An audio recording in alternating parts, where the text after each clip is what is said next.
Assalamualaikum warahmatullahi wabarakatuh. Waalaikumsalam warahmatullahi wabarakatuh. Sudah lama kita tidak bikin video baru untuk Gembulikum. Ngomong-ngomong, itu di belakang ada terbitan baru dari edisi berikutnya.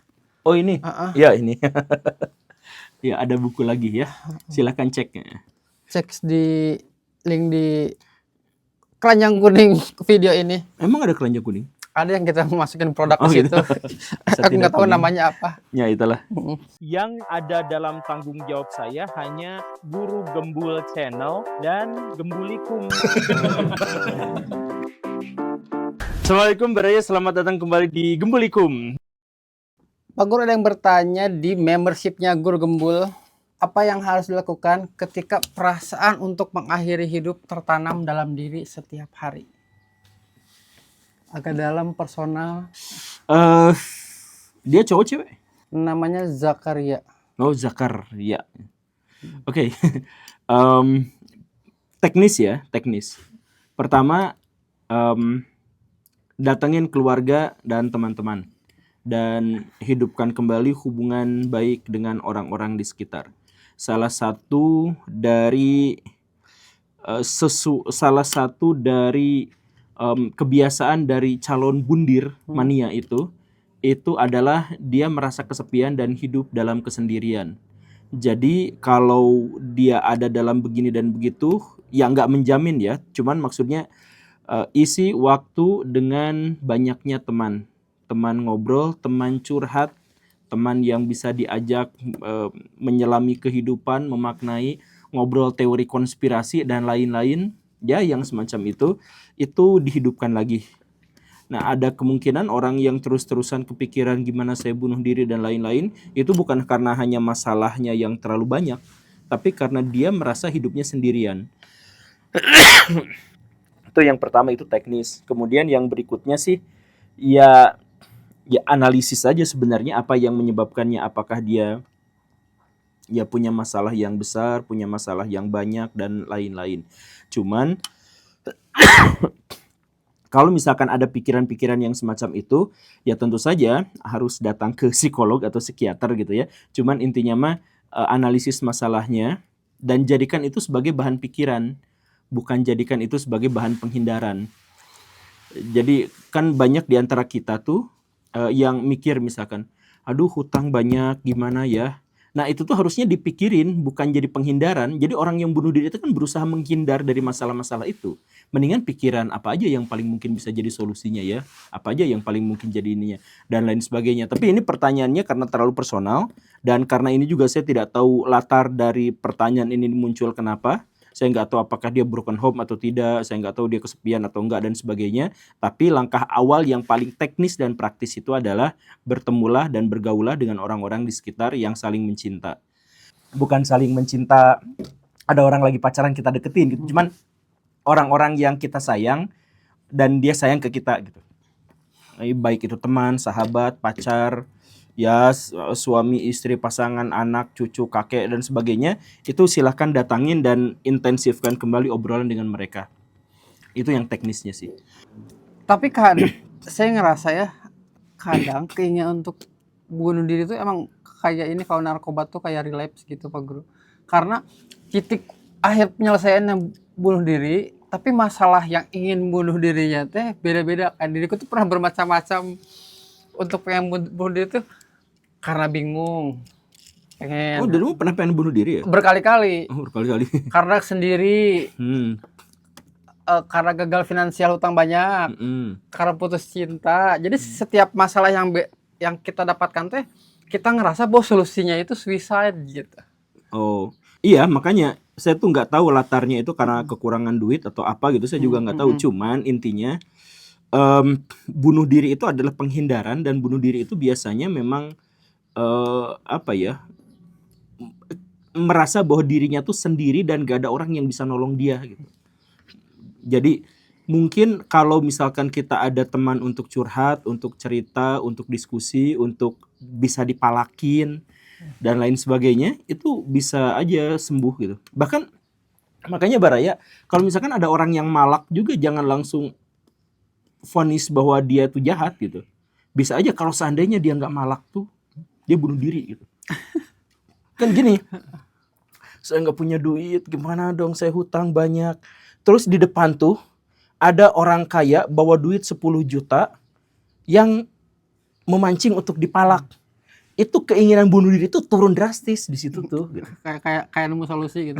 Jadi ya sekali lagi bukan membenarkan kejahatan, sama sekali nggak seperti itu. Cuman maksud saya balik lagi, karena faktor untuk dorongan bunuh diri itu sangat personal, sangat ya muncul dari dari dalam sendiri sebagai akumulasi dari sesuatu yang terjadi di luar sana.